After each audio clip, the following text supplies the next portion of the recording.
बिस्मिल्लाहिर्रहमानिर्रहीम अस्सलाम वालेकुम।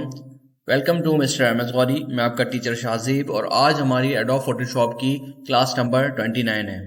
मोस्ट प्रोबेबली बिगनर सीरीज़ की बेसिक जो हम फोटोशॉप पढ़ रहे हैं उसकी आज हमारी लास्ट क्लास होगी।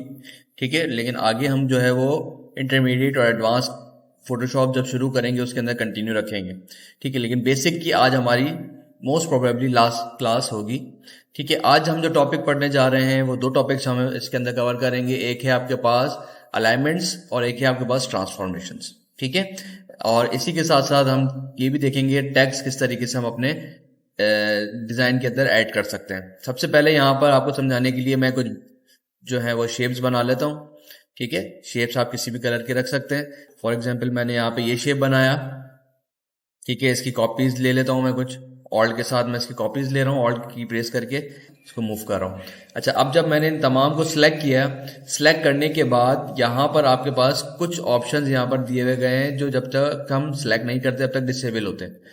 इसके बाद इसको हम सिलेक्ट करेंगे तो आपके पास ये इनेबल हो जाएंगे। ये आपके पास है क्या, अलाइनमेंट्स ऑफ योर ऑब्जेक्ट्स। ठीक है, यानी कि आप अगर यहाँ से देखेंगे तो ये आपको एक दूसरे से अलाइन करेगा। ठीक है, अगर मैं यहाँ पर कुछ जो है शेप्स के साइजेस जो है वो चेंज करता हूँ ताकि हमें पता लगे कि हम किस तरह काम कर रहे हैं। इन सबको सिलेक्ट किया, पहले लेफ्ट अलाइनमेंट किया, फिर राइट अलाइनमेंट किया, फिर सेंटर अलाइनमेंट किया। ठीक है, इसी तरीके से यहाँ पर आपके पास इस जगहों पर इनकी स्पेसिंग आ रही है, इनके दरमियान spacing, horizontal and vertical spacing. ठीक है, यानी कि इस तरीके से स्पेसिंग कैसी है। और फॉर एग्जांपल अगर मेरे पास यहाँ पर स्पेसिंग अलग अलग हुई हुई होगी और इन तमाम को सिलेक्ट करके मैं यहाँ से रोटेट करता हूँ। ठीक है, अच्छा, अब यहाँ पर जब मैं इनको यूज करूंगा, अब ये आपके पास टॉप, बॉटम और सेंटर, और ये आपके पास इनकी अलाइनमेंट्स आ रही हैं कि इन तमाम के दरमियान स्पेसिंग जो है वो इक्वल होनी चाहिए। ठीक है, तो इस तरीके से हम लोग यहाँ पर ट्रांसफॉर्मेशंस को यूज करते हैं। ठीक है, इस तरह हम लोग अलाइनमेंट भी यूज कर सकते हैं और ट्रांसफॉर्मेशन किस तरह यूज करते हैं आइए हम देखते हैं। ठीक है, इसी के साथ ही हम यहाँ पे कुछ और ऑप्शन भी देखते हैं, जैसे कि यहाँ पर मैंने एक शेप ड्रॉ किया। ठीक है, शेप ड्रॉ करने के बाद यहाँ पर आप इमेज में आएंगे। ठीक है, सॉरी एडिट में आएंगे, ट्रांसफॉर्म आएंगे। यहाँ पर आपके पास कुछ ऑप्शंस आ रहे हैं। ठीक है, सबसे पहले तो फिलहाल अभी यहाँ पर ये देखिए, यहाँ अभी आपके डिसेबल है क्योंकि आपके पास वेक्टर ग्राफिक्स है ये। अगर आपको इसको 180 पे रोटेट करना है तो आप यहाँ से 180 पे रोटेट कर सकते हैं इसको। ठीक है, अभी आपको फील नहीं हो रहा होगा, आप देखिएगा। ठीक है, अभी मैंने इसको यहाँ पे इस सिचुएशन में रखा है, ट्रांसफॉर्म 180। यहाँ पे आपके पास क्या होगा, 180 डिग्री के ऊपर ये आपका ट्रांसफॉर्म कर देगा इसको। ठीक है, ये देखें,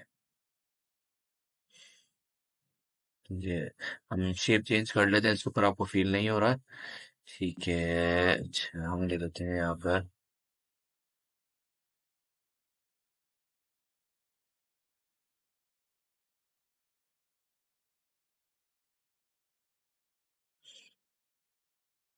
ठीक है, एडिट, ट्रांसफॉर्म, पहले क्लॉकवाइज को काउंटर क्लॉकवाइज देखें, एंटी क्लॉकवाइज 90 पे आपके पास हो रहा है। ठीक है, फ्लिप हॉरिजॉन्टल, यानी कि आपके पास हॉरिजॉन्टली फ्लिप कर देगा। ठीक है, फ्लिप वर्टिकल, यहाँ से आपको हॉरिजॉन्टली वर्टिकली फ्लिप करेगा। ठीक है, इसी के साथ ही आपके पास ट्रांसफॉर्म आ रहा है 90 वर्ड पे डिग्री पे क्लॉकवाइज पे एंड घुमाना है आपको, या 90 के डिग्री की क्लॉक काउंटर क्लॉकवाइज पे घुमाना, तो यहाँ से आप सिलेक्ट कर सकते हैं। 180 डिग्री क्या होता है, आपके पास हाफ जो है उसको मूव करेगा। सही। अच्छा, इसी तरह अगर आपके पास यहाँ पर इसको मैं रेस्टराइज कर लूँ। ठीक है, मैंने इसको कर दिया रेस्टराइज, यानी कि अब ये वेक्टर ग्राफिक्स नहीं है। अब ट्रांसफॉर्म में जाएंगे। ठीक है, अब यहाँ पर आपके पास अलग अलग ऑप्शन है। स्केल ऑफ करना है तो आपके पास इसको आप स्केल कर सकते हैं, यानी कि कम ज्यादा कर सकते हैं। ठीक है, एडिट के मेन्यू के अंदर ही ट्रांसफॉर्म में जाएंगे तो आपके पास रोटेट आ रहा है, स्क्यू आ रहा है। स्क्यू क्या होता है, आपके पास ये आपकी इमेज को इस तरह से जो है वो चेंज कर सकता है। सही है, इसी तरह अगर आप यहाँ पर एडिट के मेन्यू के अंदर ही ट्रांसफॉर्म में जाएंगे, डिस्टॉर्ट आ रहा है। डिस्टॉर्ट का भी काम किया है आपके पास, एक तरफ से ये इस तरीके से आपकी इमेज को जो है वो एडजस्ट करता है। सही है। अच्छा, इसी तरह एडिट के मेन्यू के अंदर ही आपके पास पर्सपेक्टिव आ रहा है। पर्सपेक्टिव आपके पास क्या करेगा, जैसे कि फॉर एग्जांपल मैं यहाँ से कोई इमेज ओपन करता हूँ। ठीक है, यहाँ पर मैंने इमेज ओपन की, एडिट के साथ आप ट्रांसफॉर्म में जाएंगे, यहाँ से लेंगे पर्सपेक्टिव। ठीक है, पर्सपेक्टिव लेने के बाद जब आप इसको मूव करेंगे, यहाँ पे सिलेक्ट नहीं हुआ है। ठीक है, ये देखें, पर्सपेक्टिव में क्या होगा, मैंने कोई की प्रेस नहीं की हुई, सिर्फ आपके यहाँ पे इस तरीके से 3D व्यू के अंदर इसको शो करा देगा। अब इसको आप कंट्रोल जे करके जो है वो अलग अलग व्यू से इस्तेमाल कर सकते हैं। सही है। अच्छा, इसी के साथ ही यहाँ पर आपके पास वाप आ रहा है। वाप क्या है आपका, कि आप किसी भी रेस्टोरेंट इमेज को जो है वो अपनी मर्जी से थोड़ा सा एडजस्ट कर सकते हैं। जैसे अगर मैं इसको फोल्डिंग वाले उसमें इफेक्ट में लेकर आना चाह रहा हूँ, तो इस तरह से आप इसको फोल्ड करके एंटर करेंगे तो आपके पास ये जो आपकी तस्वीर है वो इस तरह आपकी शेप में कन्वर्ट हो जाएगी। सही है। इसी तरह आपके पास अगर मैं यहाँ पे तस्वीर पे अपनी या अपनी कैनवस पे कोई टेक्स्ट लिखना चाहूँ तो कैसे लिख सकते हैं।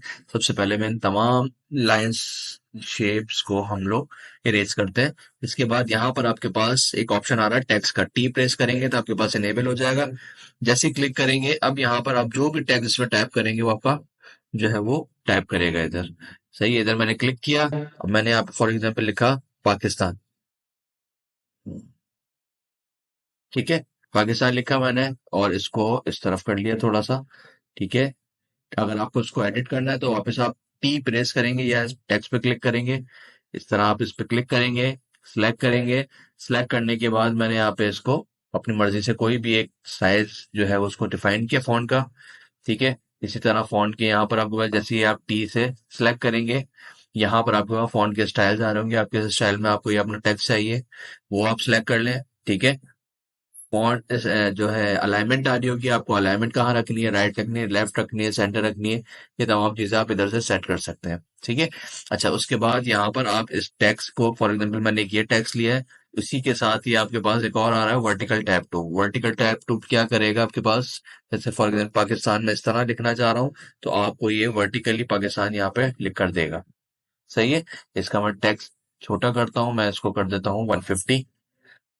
ठीक है। और यहाँ से मुझे पी नहीं चाहिए, यहाँ से मैं पी हटा देता हूँ। फॉर एग्जाम्पल मैंने इसको बैक स्पेस किया, बैक स्पेस करने के बाद मैंने इसको यहाँ सेट कर दिया।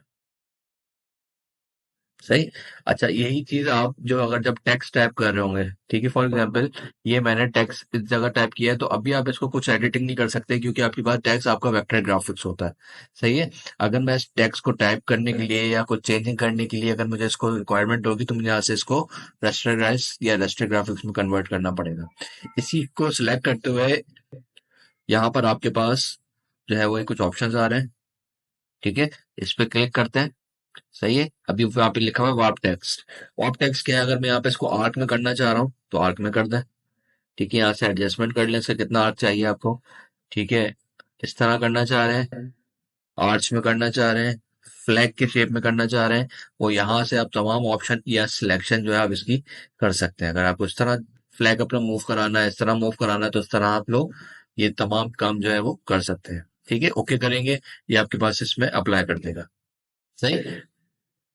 ठीक है। सिमिलरली अगर मुझे यहाँ पर कोई शेप बनानी, फॉर एग्जांपल मैंने यहाँ पर शेप बनाई लेकिन मैं उसका बैकग्राउंड कलर बंद कर रहा हूँ। ठीक है। सिर्फ बॉर्डर कलर उसका मैं फिलहाल रख रहा हूँ। ठीक है। और यहाँ पे मैंने एक शेप बनाई, मैं चाहता हूँ कि इस शेप के बॉर्डर के ऊपर जो है वो टेक्स्ट लिखे।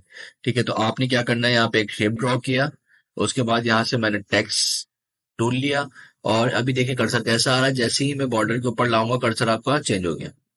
सही है। इस पे क्लिक किया, अब यहाँ पे मैं लिखना शुरू करूंगा।